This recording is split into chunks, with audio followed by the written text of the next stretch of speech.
Good evening, everyone, and welcome back to another episode of Apollas Odyssey. Uh, Please make sure if you are on Aftermath FM, please be sure to subscribe to my YouTube channel. And if you're watching from my YouTube channel, please make sure to download the Aftermath FM app because there's a lot of amazing hosts and join us on there because, like I said, there's a lot of really amazing hosts and we have a good time on here. So it's so good to see you all tonight in the chat. It's been a crazy holiday season for myself. I'm sure it has been for you as well. And let me tell you, I am pretty excited for it to be over. Not that I didn't have fun. I actually spent my holiday season in Aspen and I almost got stuck there because of all the snow. I don't know if any of you out there have dealt with the crazy weather and flying during this holiday season. If you have, you can feel free to share your story in the comments. But yeah, I almost got snowed in Aspen and it was pretty crazy. So I'm just grateful to be back and I am going to be flying out again tomorrow for some little New Year's shenanigans in Vegas. So that should be fun. So tonight I have a really awesome solo show prepared for you guys. I have no guests on here tonight, backed by popular demand. People like to just hear me by myself talk. So here it goes, Let's have some fun on here. It's good to see everyone in the live chat tonight. And I have a really wild show prepared for tonight because basically NASA just came out and said that they have hired 24 theologians to discuss the possibility of ET contact and how these different religious leaders could handle uh, preparing humanity for ET contact. So, just like my last show on here, I mean, is this basically them saying that we have made contact with ETs? I think so. I think so. So this is going to be very interesting. And I have made a lot of wild connections. If you were watching a show I did yesterday with Brad Olson, an interview I did with him yesterday, we actually discussed this for a little bit, and he kind of got into the idea of connecting this to Project Bluebeam and also the rollout of the New World Order, one world religion. So we're going to get into all of this and more tonight, and this should be really fascinating. Before I get into all this, I want to remind you all that if you want to support my show, please check out my spears, which are on shamanspears.com. I make uniquely handcrafted energy channeling devices. They're called shaman spears. They're basically like a mix between wands and spears. I never make any two the same. They're all filled with copper coils, crystals, magnets, and sand I collect from sacred places around the world down the insides. So they're super powerful. Just saying. You might want to check them out. I autographed them all myself, and my latest collection that I have been working on for months just came out, the Yin Yang Collection. It's called the Yin and Yang Collection because I painted all these staffs either black or white. And with the naturally magnetic hematite sand that I put down them and the crystals I used on them, they actually have properties for balance. So, we all need some balance during these crazy times. Am I right? Am I right? I know I'm right because I know I do. So there you go. You can find those at shamanspears.com. I also have some spears left from the Odyssey collection, uh, which is a collection I made a few months back.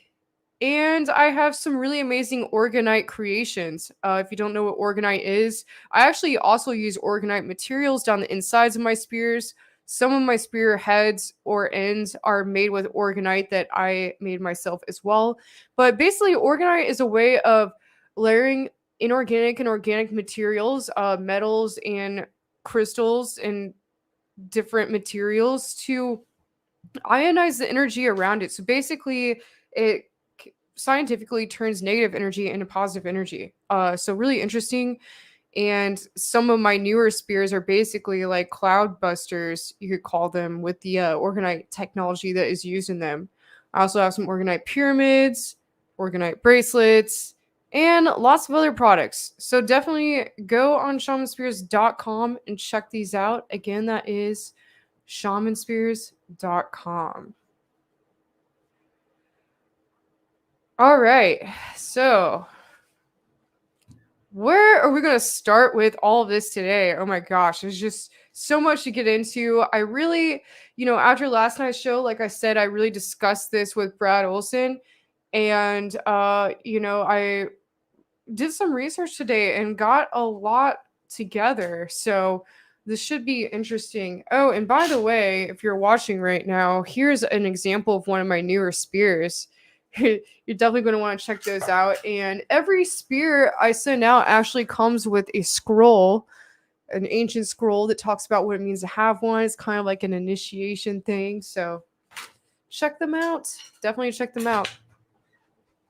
Okay, so, like I was saying, I had Brad Olson on a show yesterday, and I was discussing this with him, and he got into the topic of this being connected to the possible rollout of a one world religion. So I did a lot of research on this today, and I found a lot of really crazy stuff, you guys. So we're just going to get cracking with it. So for starters, if you haven't heard about this news about NASA, I will share an article with you now. There's tons of articles out there, but this one actually covers a topic that they don't share in a lot of them. So this one is by the Daily Star in the UK. And they say NASA hires priests to prepare humans for an alien discovery and contact. As humanity's efforts to find out more about space heats up, NASA has hired a priest and other religions experts to help Earth dwellers prepare for the possibility of life from another planet. It sounds like the plot of a bad sci-fi movie, but NASA really is recruiting a priest to help prepare for humanity's contact with aliens.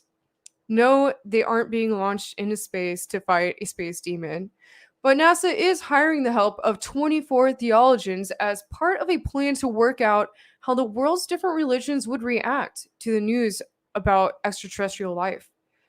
Amongst them is British clergyman Reverend Dr. Andrew Davison, a theologian at the University of Cambridge who also holds a doctorate in biochemistry from the rival University of Oxford. The Collins Dictionary says a theologian is someone who studies the nature of God, religion, and religious beliefs. And by the way, that's actually a topic. If I ever would have gone to college, which I didn't, I just came to LA and became an actor and an artist. Great decision, right? But if I would have, I would go for theology. And that's part of the reason why I didn't go, because I wanted to go for theology, and everyone's like, dude, you're not going to make any money from that, so you might as well just read books. And that's what I do anyway. I just read books all night, every night. So who needs college when you have books, right?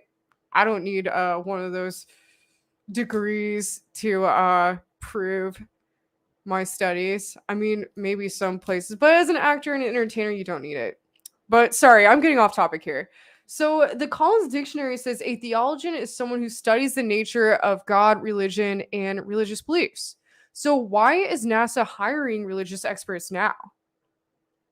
The reason NASA is hiring the experts now is because of advances in humanity's effort to find life in the great unknown. A range of new missions is expected to further our understanding of space, including the James Webb Telescope, which is due to launch on Christmas Eve. And, as I've updated on my show yesterday, has already made it to, I believe, its third reroute. So I guess it needs to be rerouted a certain amount of times before it ends up in the direction it needs to be going. And it's already past the three phases of rerouting, or whatever the word for that was. So that's good. It's on its way. And additionally, the European Space Agency's Rosalind Franklin rover, built in Stevenage, takes off next year, which next year is in like 2 days from now. So pretty cool. The Rosalind Franklin will drill into Mars's surface looking for fossilized microbes in a direct effort to detect traces of life. Meanwhile, scientists in Cardiff have indicated that ammonia found in Venus's atmosphere could potentially have been put there by living organisms. Okay, hold up. Before I continue with this, did you catch that? Because they just mentioned that in passing and then they go on in the article. And this has been kind of put out in other articles by media organizations recently. And they just kind of go over it like, oh, nothing to see here. There might be some clouds basically in Venus's atmosphere that could potentially have been put there by living organisms. So basically, from the research I've done from this, let me just stop sharing this for a minute here so you all can see me. But basically, I'm going to continue with this article in a second. But basically, from the research I've been doing with this, it seems like these scientists have been studying these clouds of ammonia. They're in Venus's atmosphere, and they've found that one, there would be no possible way that those should be there. Those shouldn't be able to be there. So this has caused them to really look at, okay, is something creating these clouds here? So basically what they're saying, from my understanding, is that these clouds on Venus could have been created. They could have created an atmosphere on Venus, some sort of ET life form possibly, to basically be able to have an atmosphere on Venus to possibly live on Venus. So this is really fascinating. And obviously there's so many stories out there of aliens from Venus coming here. The first thing that comes to mind for me, obviously, is the Valiant Thor story, which, I don't know if many of you out there have heard about that, but, there's a really famous book that came out about this. And apparently some people in, I believe Congress worked with a supposed alien from Venus called Valiant Thor. And I don't know if this story is true. It's a really wild story, obviously. But, there's that, and that has been talked about by many, many people, especially in the UFO community. So that's pretty fascinating. But that aside, also there's the whole story of Giant Rock and Joshua Tree, where basically a alien religion was started there, and there was a UFO landing strip that was put there, and basically the CIA and different three-letter agencies worked with this kind of group. And you can look into this. Just look at aliens from Venus that started the Integratron and the landing strip in Joshua Tree. So obviously Giant Rock and Joshua Tree Giant Rock is the largest freestanding rock in the world, and it just happens to be on the intersection of the 33rd ley line and the same ley line as the Pyramid of Giza. And I actually collect all the quartz that are inside my spears from there and put them inside my spears. So pretty interesting. But so yeah, apparently the person who created the Integratron, which if you don't know what the Integratron is, just look that up. It's this device that was put in the desert to supposedly make humans capable of living longer. It's not really used for the same purpose anymore as it originally was used, but I definitely recommend looking into this. But supposedly the person who made this, so it's actually over the intersection of 3 underground rivers, and it's made with this sort of magnetic technology. And the person who created this claimed that 3 aliens from Venus came down and gave him the information and knowledge to build this. So that's another thing that comes to mind for me. So aliens from Venus, this concept is actually something that has been very heavily talked about. So, this isn't really anything new here. It sounds really fascinating. So it makes sense. It really does. So let me just continue with this article here, and then I'll get into our other connections with this on tonight's show.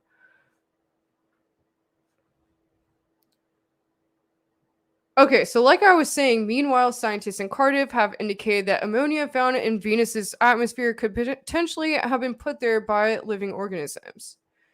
The NASA-sponsored scheme was held at the Center for Theological Inquiry at Princeton University in New Jersey to tackle questions about how life from another planet may impact thinking about gods and creation. Reverend Dr. Davison believes the prospect of finding a new life that's out of this world is becoming more and more likely. In Davison's book, Astrobiology and Christian Doctrine, he asks questions about whether God could have created life elsewhere in the universe, or could he have sent a savior to die for the sins of alien species. The head of NASA's head of Astrobiology Institute until 2016, Carl Pilcher, said that the theologians were brought in to consider the implications of applying the tools of late 20th and early 21st century science to questions that had been considered in religious traditions for hundreds or thousands of years. Discussing Earth being the only planet in space with life on it, he said that's just inconceivable, as when there are over 100 billion stars in this galaxy and over 100 billion galaxies in the universe. He believes it is important that regardless of whenever alien life is found, that the implications have been thought through in advance. Right. Okay. So, what do you guys think about this? I mean, is this basically a rollout of full disclosure, as we talked about in my last show on here? Not last Wednesday, but the Wednesday before, we discussed the bill that was being passed by our government to basically allow our government to fund reverse engineering UFO technology, UAP technology. So, there's that happen. Now we have this happening. And why would NASA decide to have these theologians come together to prepare for this? And why NASA, first of all? Why would NASA choose to bring these people together to discuss this? To me, first of all, this really seems like they're looking for a way to roll out disclosure in a way where people won't be freaking out. And it's pretty obvious at this point.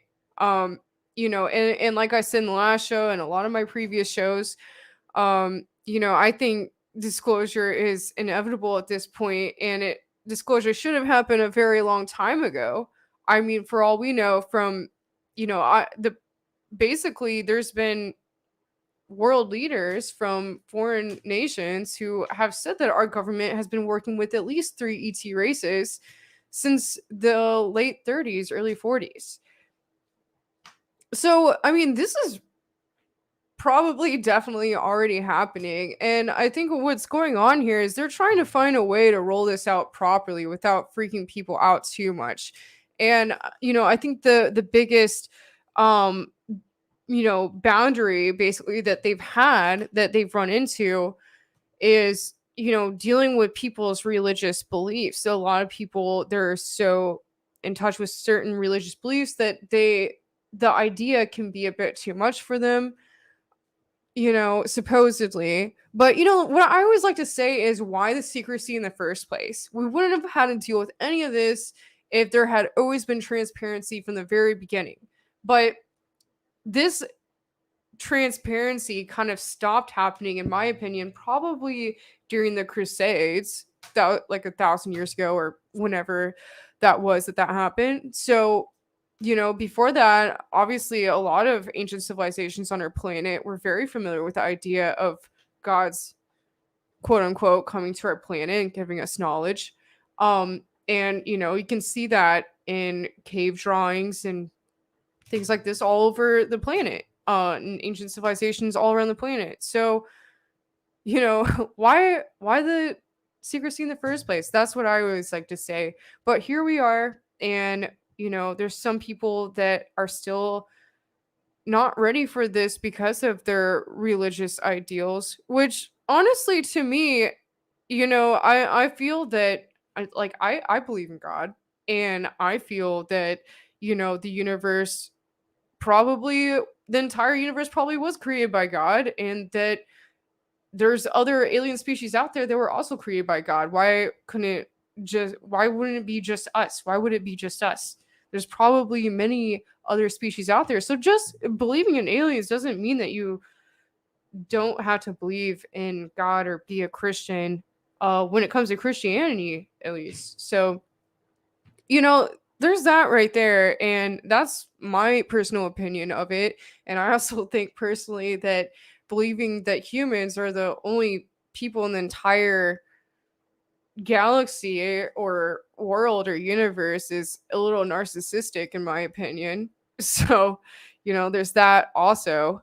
But now what we have to worry about is, and I'm looking at Dormouse's comment here. Dormouse says the cult's always been in with the aliens, expose the owls, expose the cult. Okay, well, so Dormouse here is talking about secret societies, and I'm going to get into that. But first, I want to talk about the idea that this happening and these theologians being hired by NASA to promote this could possibly be a connection to a new religion being developed in relation to the New World Order. So we're going to get into that. And before we get into that, let me see here. I feel like I had some more I need to share. Okay, first of all, I want to share this article that I'm sure a lot of you have probably already read earlier in the year. When did this come out? This came out December 8th, 2020. Or no, I believe that's when it was updated. But yeah, no, December 8th, 2020, this came out. And this is the story of the former Israeli space security chief. So I'm sure a lot of you have heard this before, but I want to go ahead and read it again so you get a better idea of, if you haven't heard this, of foreign powers already discussing our government working with ETs. So this is from ABC News, and this came out in December. Oh, wait, actually, this came out. Oh, yeah, no, December 8th, 2020. Former Israeli space security chief says extraterrestrials exist and Trump knows about it. A galactic federation has been waiting for humans to reach a stage where we will understand what space and spaceships are, Haim Ishad said.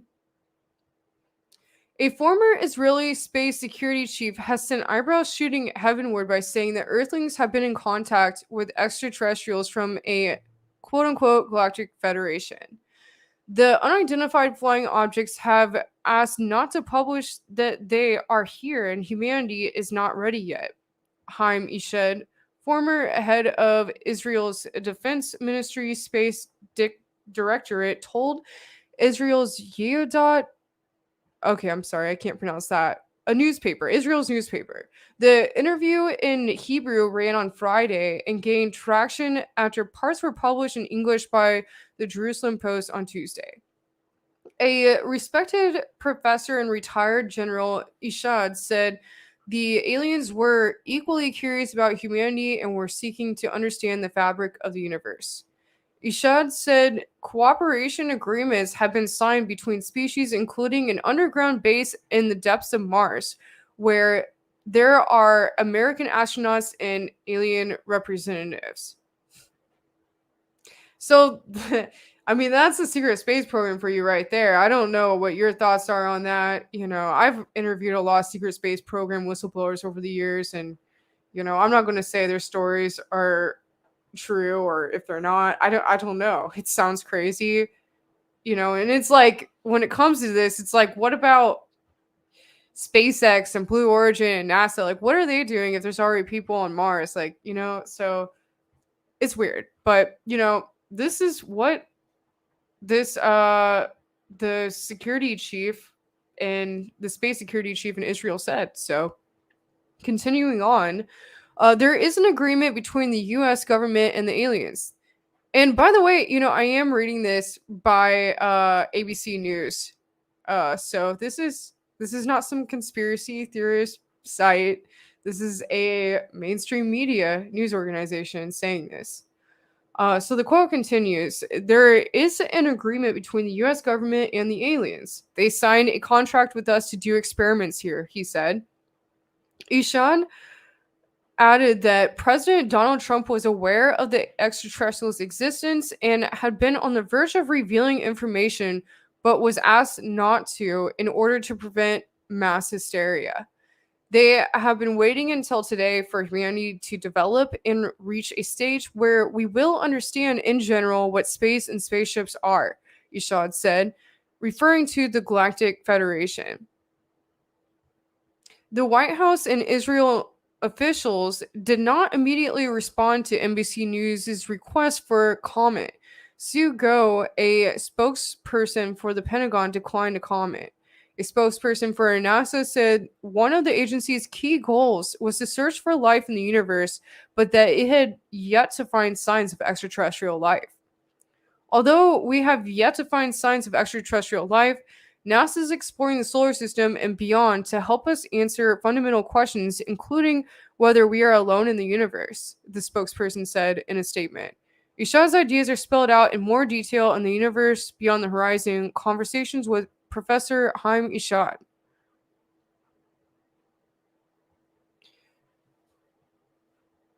Ishan, who oversaw the launch of numerous Israel satellites into space, said that he was only speaking out now because attitudes were changing and people seemed more receptive.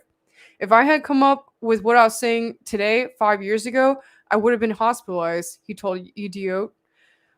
Today, they're already talking differently, and I have nothing to lose. I've received my degrees and awards, and I am respected in universities abroad. In May, Trump said space is going to be the future, both in terms of defense and offense. We're now the leader on space, as he was presented with the official flag of a newly created military branch, Space Force. Its focus, along with a space command, is on space as a military domain for the United States. And so, we already know all of this. Obviously, this came out last year, around this time last year. So, there you have it. I mean, this is the direction we're going in. It's obvious that they're rolling out disclosure. And, what I'm worried about here, and what Brad Olson brought up on a show I was a part of yesterday, was that this could very well be linked to Project Bluebeam and a possible new world religion and the New World Order. So getting into that, I'm sure most of you on here know about the New World Order, but I'm going to go ahead and just share the basic idea of the New World Order. And without really getting into it, the most obvious go-to for understanding the New World Order is looking at the Georgia Guidestones. I visited the Georgia Guidestones a little earlier this year. Obviously, the Georgia Guidestones are these this giant stone monument that was put up in the middle of Georgia, and it declares these basic 10 commandments on, or guides on, how humanity should basically be, or basically how humanity should be living if we were living in perpetual balance with nature. So I'm going to go ahead and read what it says on here. And this is, very well known. If you haven't heard of this, just, I encourage you to look into it. But basically, its principles offered to ensure humankind's future survival. So these are the 10 principles. One, and this is the craziest one. You know what? Actually, I'll get back to number one, because that's the craziest one. So number 2, guide reproduction wisely, improving fitness and diversity. Okay, I mean, that's already eugenics much? Okay, 3, unite humanity under a living new language. 4, rule passion, faith, tradition, all things with tempered reason. 5, protect people and nations with fair laws and just courts. Okay, I agree with 5. I do. 6, let all nations rule internally resolving external disputes in a world court. 7, avoid petty laws and useless officials. 8, balance personal rights with social duties. 9, prize truth, beauty, love, seeking harmony with the infinite. 10, be not a cancer on the earth. Leave room for nature. Leave room for nature. So obviously a lot of these sound really great, but then you get back to the first principle, and that is maintain humanity under 500 million in perpetual balance with nature. Okay, so 500 million people on the planet only. So what are they saying here? Are they saying that we need to get rid of a large portion, a very large portion of the human population? And like I said, I'm sure I know a lot of you here already know about the New World Order. And, at this point, it's not really something that can be talked about as a conspiracy, quote unquote, anymore. I mean, there's even officials in Italy and Australia, they're already talking about them wanting a one world order. There's been meetings about this. Obviously, there's a Bilderberg group and all these different groups that meet about this. And this is the direction that our planet is being pushed on, unfortunately. And obviously, there's so many agendas that are playing out right now that can go hand in hand with this. And like I said, I know a lot of you know about this, so I'm not going to get too into this. I'm not going to get too doom and gloom into this. But the number one thing when it comes to New World Order, and like I said, the Georgia Guidestones it's obviously made by, people that are part of the New World Order. But one of the number one things when it comes to the New World Order is wanting to put the planet under a one world religion. So there's a one world religion, one world leader, one world government, one world language. But a one world religion is one of these that would be rolled out.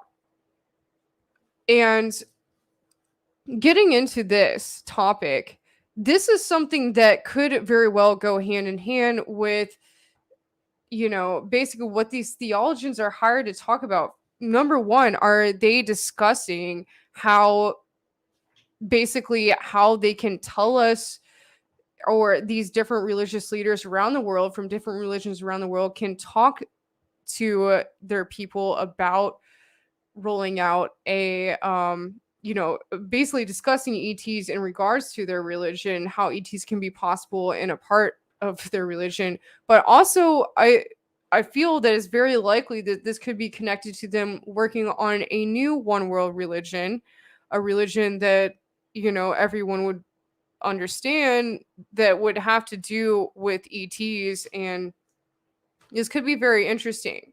And so I discussed this on my show with Brad Olson yesterday, and he brought up this place. Apparently they have actually started building a project. These world leaders have actually been meeting to build a one world religion headquarters. So I looked into this and I found this, and it is real, and it's set to be built next year. Believe it or not. So this is what I want to share with you all today. Let me just take a drink of my water here. Okay, so I'm going to read you a few different articles on this. So, and I haven't had a lot of time to really sit down and read a lot of this before my show. But so this is one.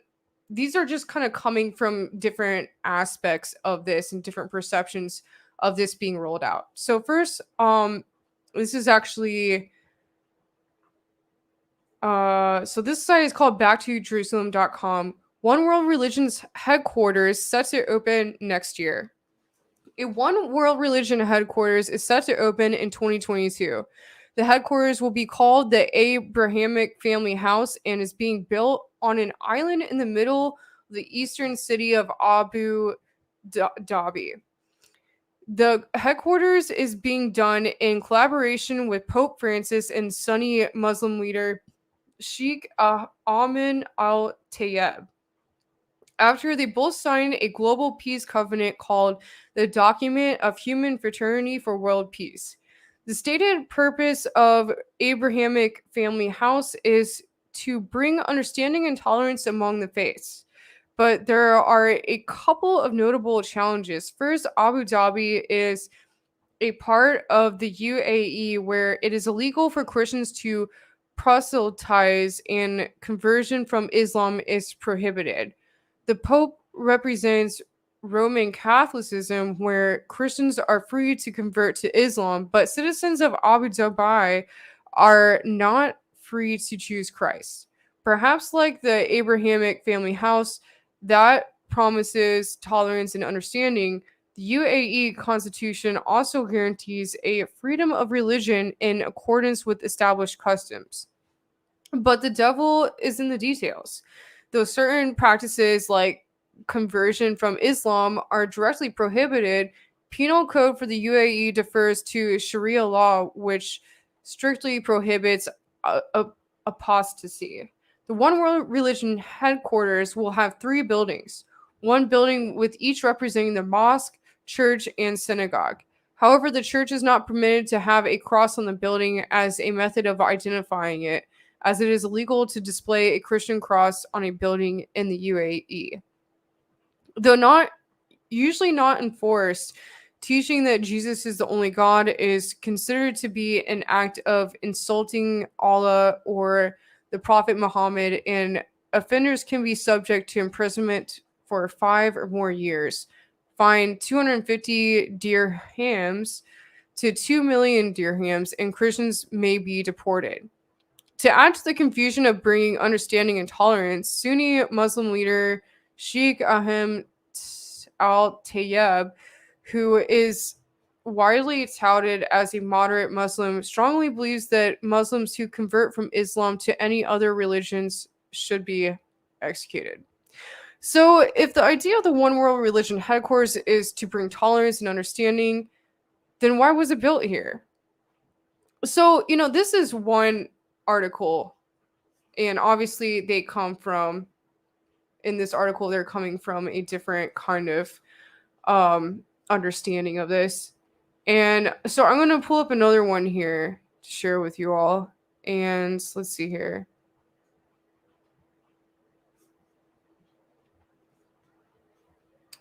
And actually, okay, before I get into this, actually, I want to go into the other aspect of this before I completely cover the new One World Religion headquarters.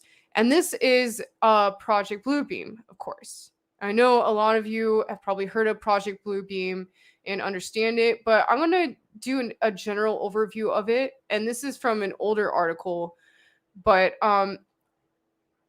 Project Bluebeam conspiracy theory, quote unquote, suggests NASA has secret plans to create a new world order. So, Canadian journalist and conspiracy theorist Serge Monas first developed the theory in 1994 before publishing his beliefs in a book titled Project Bluebeam. The theory suggests NASA and the United Nations are planning to create a new world order by using technologically simulated mind control to shape a global New Age religion. Mr. Monas believed generating a global New Age religion was the only thing that would make a worldwide dictatorship possible. Speaking at a presentation in 1994, he speculated that Project Bluebeam would be carried out in 4 different steps. Step 1, the breakdown of all archaeological knowledge.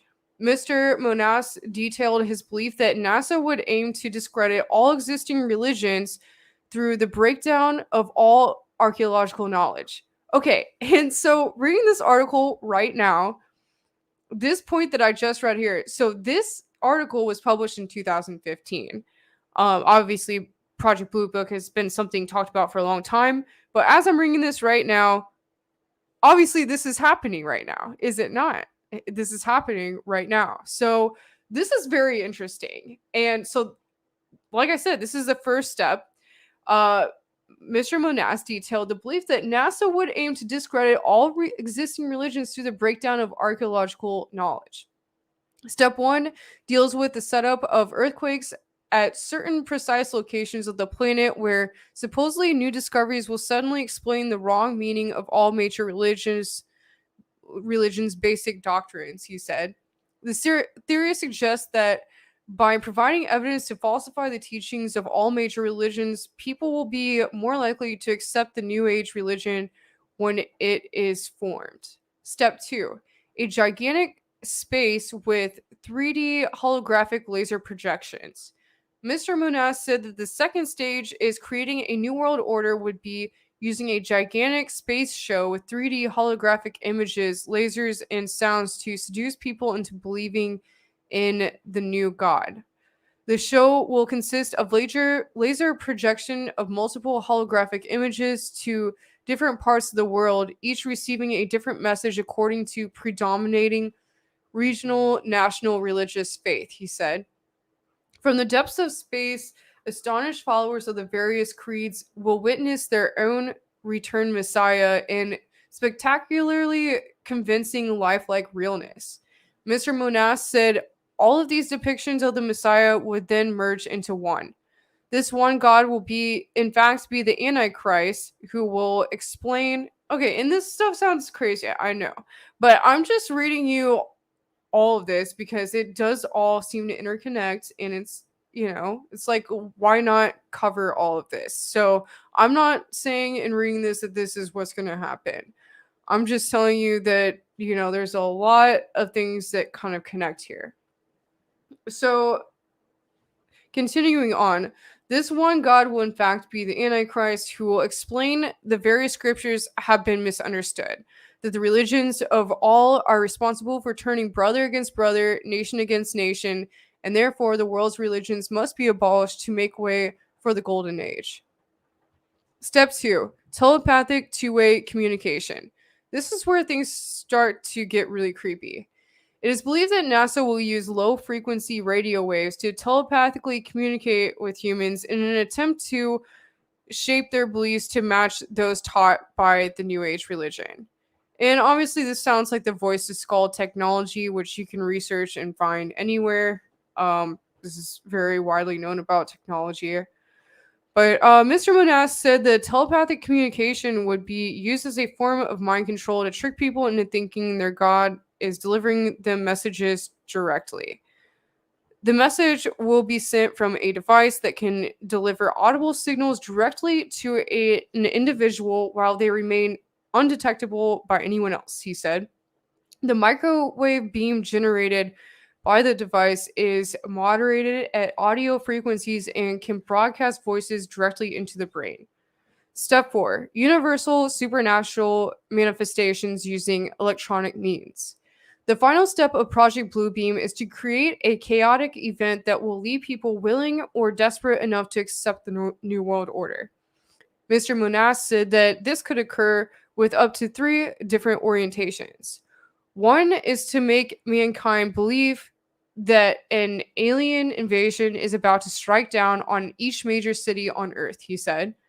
The second is to make Christians believe to a major rapture with the supposedly divine intervention of an alleged good alien force coming to save the people from a brutal satanic attack.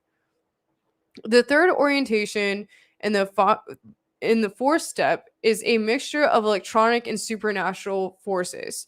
The goal of this one deals with the global satanic ghosts all around the world in order to push all population on the edge to drown into a wave of suicide, killing, and permanent psychological disorder.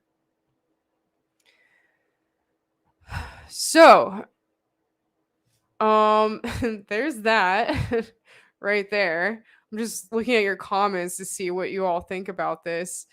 So, I mean, that's so like I said, this theory obviously came out in 1994, and the Project Bluebeam was first kind of put out there at that time. And this article I just read was in 2015. And they talked about NASA coming out and saying that, basically hiring priests to make people rethink their idea of religions around the world. And look what's happening right now. This is happening right now. So I mean, it might have sounded really crazy if I would have read you this article in 2015 when it came out. It might have sounded really crazy, but with what's going on in the world right now, does it sound that crazy anymore? I don't know, you guys. I don't know. So let's get into. Okay, I'm going to continue with what I was saying about the one. Now that you have an understanding of this and the reason why I'm connecting all of this, I'm going to get back to what I was saying about the new uh, One World Religion headquarters. So here's another article that I found about this. And this is by Astana Times. And Astana Times is in Kazakhstan, which this is where Brad Olson was telling me yesterday that the New World Order One World Religion headquarters is proposed to be set up. So it's in Kazakhstan.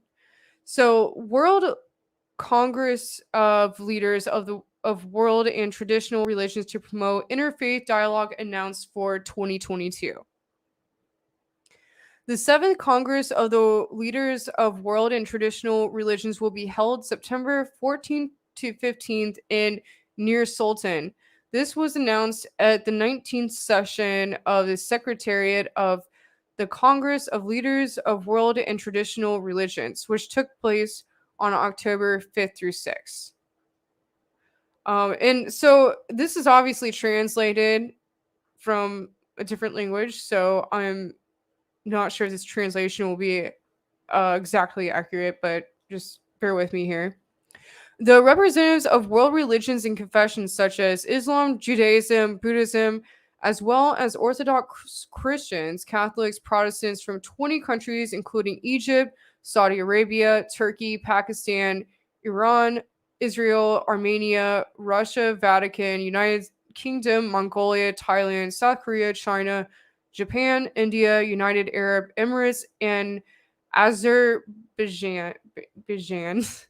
Representatives of international organizations also attended the Secretariat session. This year's agenda includes issues related to resolving global crises in view of new challenges and global opportunities. Above these issues, the leaders discussed the importance of the Congress in terms of post-pandemic world development, defined the format of the final Congress document, and spoke about the Kazakh model of inter-ethnic and inter-religious harmony and a global inter-religious and inter-civilizational dialogue. The opening ceremony began with a welcoming address from this person who was head of Congress, Secretariat, and chairperson of the Senate of Kazakh Parliament. I'm sorry, I can't pronounce his name, said that Kazakhstan has managed to form its own model of peace and national dialogue over the years of independence, based on the principles of diversity through unity and joint responsibility for the future of the country, respect, and ensuring the rights of citizens regardless of ethnicity and religion. The current secretariat is taking place amid difficult conditions. Along with the pandemic, other global issues have worsened in recent years. Among them are the intensification of international tensions caused by geopolitical and geoeconomic factors, the breakdown of the global security system, as well as the intensification of the arms race and the problems of the global environmental agenda. The head of the Congress Secretariat noted that in these conditions, the key task of spiritual leaders is to establish the correct system of values and unite people behind the ideas of peace, social harmony, and mutual support for each other.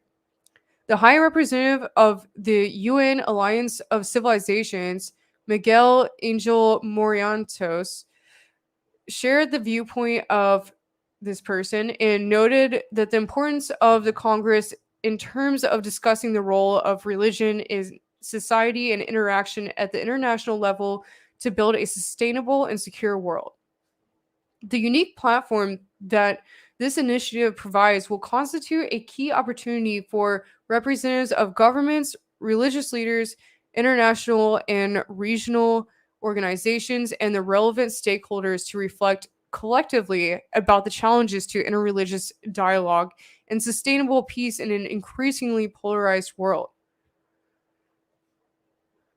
Representative of the Minister of Awqaf of the Arab Republic of Egypt, Mohammed al-Shahad al-Jundi, supported Murtianos and said racial discrimination, religious fanaticism, and Islamophobia are fundamental problems in the world of religion. Al-Jundi thinks that we have to draw a connection between common human values and common religious values. Love, tolerance, justice, and peace should be considered to be the basic ones. Only common values would enhance our joint fight against global problems. It is a turning point in worldwide history when religious leaders can ensure peaceful coexistence among adherents of religion. So this goes on, and so basically what they end up saying here is that this organization, they're coming together to create a new one world religion headquarters.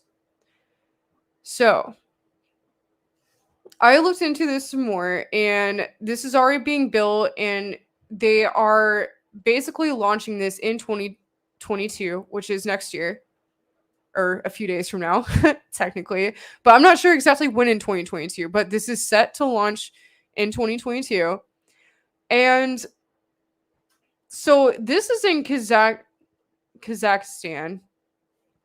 and it is called the Palace of Peace and Reconciliation.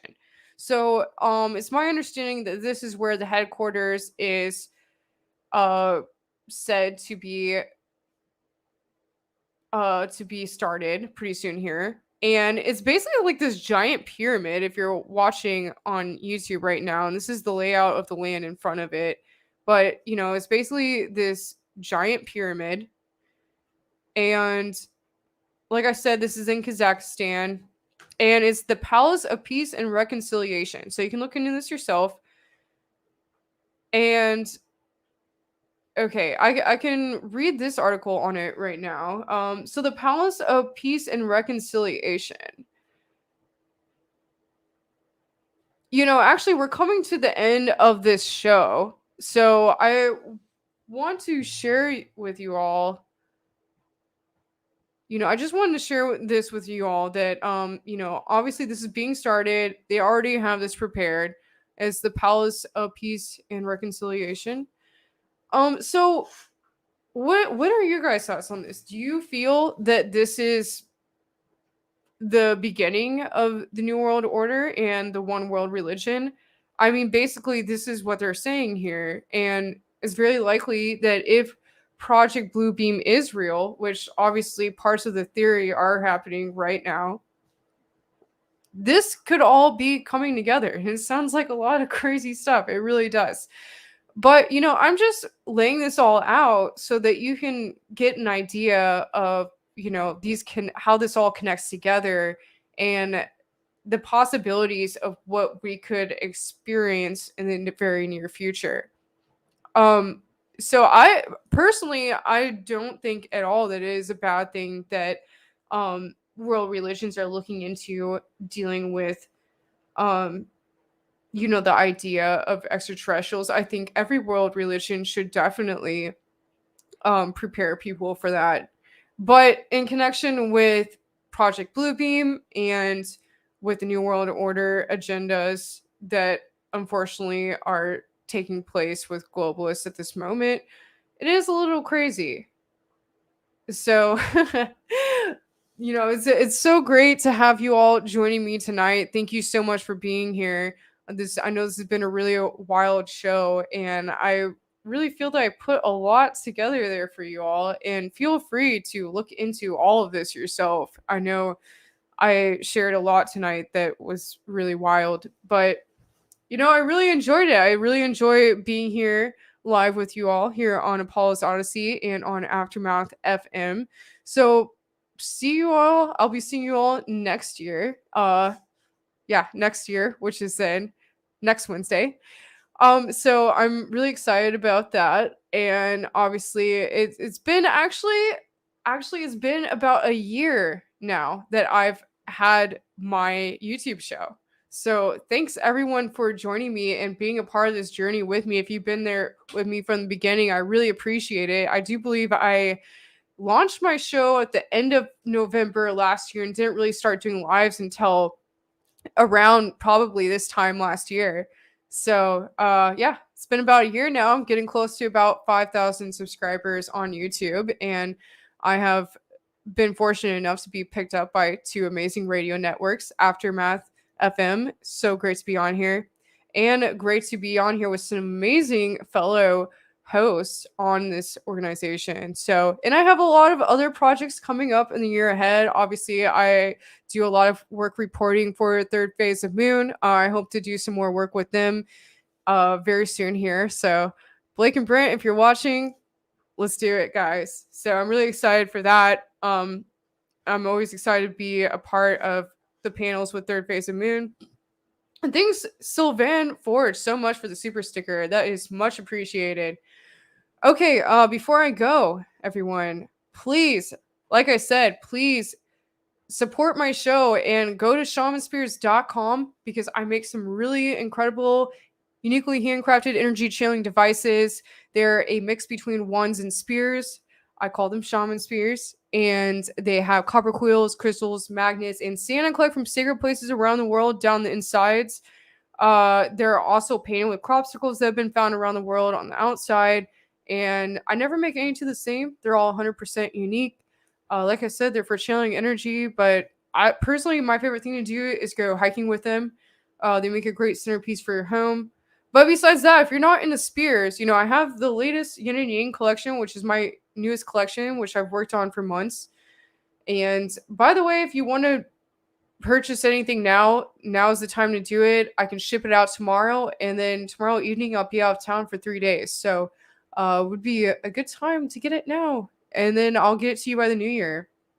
I have some other spears from my last collection, the Odyssey collection, still left, which is the silver staff spears. The Yin Yang collection, the newest collection, is all black and white staves, and they're made with the purpose of the intention of balance during these wild times. And I also have some amazing orgonite energy devices, which are basically for ionizing the energy around them. You can put them in your room and it gets rid of EMF frequencies. So you definitely want to have some of those around, or even have some bracelets made if you want to always have one on you. And I have some crazy feather headdresses, and I believe in humans t-shirts with the Apollas Odyssey show logo on the back. So please feel free to support my show by going again to shamanspears.com, and that is the best way to support my show. Again, that's shamanspears.com, and basically it's like donating to my show but getting a reward in return, or a gift in return. So wow, this has been a wild show. I really had a lot of fun with you all tonight. So thank you so much for being here. Thank you for joining me. And I will be back here next Wednesday. I'm not sure who I have hired next Wednesday, but it's going to be a good show. I might just go live myself again. I know you all really kind of enjoy when I go live on my own without guests, sometimes even better. So it's a lot of fun. Definitely. I really, again, I appreciate you all being here tonight and joining me on this wild ride. And I am off to Vegas to celebrate my new year there.